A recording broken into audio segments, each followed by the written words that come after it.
Doom. There was a time when the most important benchmark in PC gaming wasn't a chart, a score, or a spreadsheet full of frame time data. It was a single question asked with complete sincerity.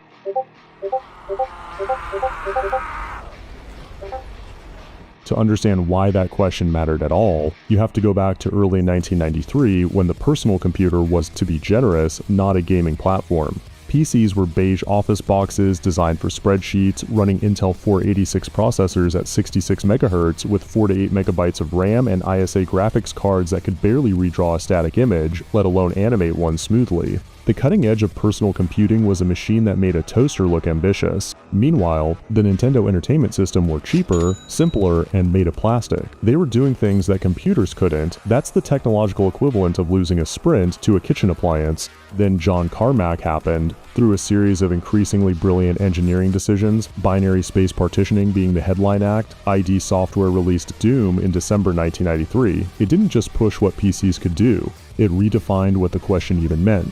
Doom had speed, atmosphere, gore, and a Trent Reznor soundtrack that made gaming feel vaguely criminal. It became installed on more machines than Windows 95, which is remarkable because Windows 95 came pre-installed on the machines. Bill Gates literally used Doom to sell his operating system to people who already owned it. And because it ran on everything from a high-end 486 all the way down to whatever aging hardware had been ordered in 1990, people started using it as the informal standard for machine viability. If a 486 could run Doom smoothly at 320 by 200, the hardware passed. If it stuttered, you had your answer. It wasn't scientific, it was just true. The moment Carmack released the source code, something stranger began. What started as an act of generosity toward modders became an open invitation to port Doom to literally anything with a processor. The community accepted with the enthusiasm of people who had infinite free time and nothing to lose.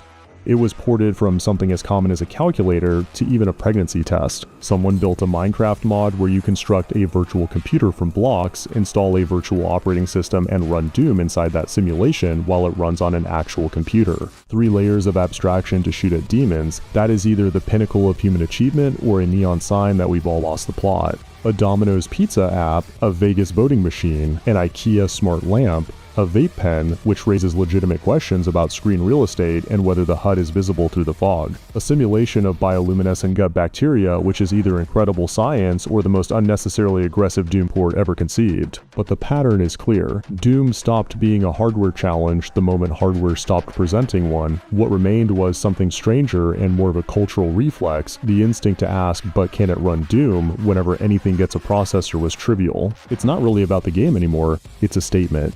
30 years later, the question hasn't found its limit. Quake. If Doom had asked whether your PC could handle a challenge, Quake arrived 3 years later and told you the answer was hopelessly outdated. It did this while rendering genuine 3-dimensional geometry in real time, a magic trick in 1996 that nobody had asked for but everyone immediately needed. To appreciate how seismic Quake actually was, you need to remember what preceded it. Doom had pushed PCs to their limits, but through clever trickery, binary space partitioning, pre-calculated geometry, and illusion of depth masked as actual 3D, it was impressive the way a very convincing forgery is impressive right up until you see the real thing. The real thing was Quake, true real-time 3D rendering, actual polygons being calculated and drawn every single frame while simultaneously tracking player input, enemy AI physics, and a soundtrack composed by Trent Reznor, an industrial nightmare that perfectly matched the hellscape you were shooting through. The problem was that the average PC in 1996 wasn't prepared. A typical system at release ran a Pentium processor at 120 to 150 MHz with 16 to 32 MB of RAM, and a basic ISA or PCI graphics card with maybe 2 to 4 MB of VRAM. Textures would collapse into abstract visual chaos, frame rates would plummet, the audio CD would play beautifully while the visuals surrendered entirely. Running Quake became the way you discover the truth about your hardware because the game itself refused to make compromises on your behalf.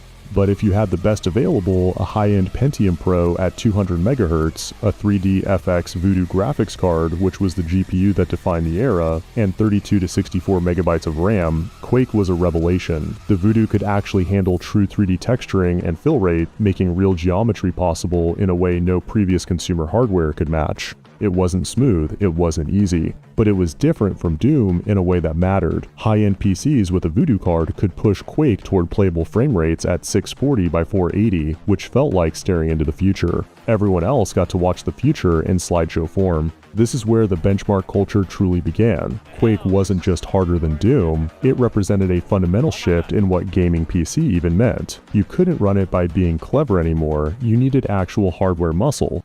Next up, we have Half-Life from 1998. By 1998, the hardware landscape had transformed completely. Quake had spent 2 years demanding better 3D cards, and the market had responded with genuine competition. The Pentium 2 was standard, running at 300 plus MHz. 3DFX had competitors, Nvidia's GeForce line had launched, ATI was pushing the Radeon, and GPUs had become a genuine differentiator. A typical gaming PC now had 32 to 64 megabytes of RAM and hoped for 8 to 16 megabytes of graphics memory. That was considered respectable.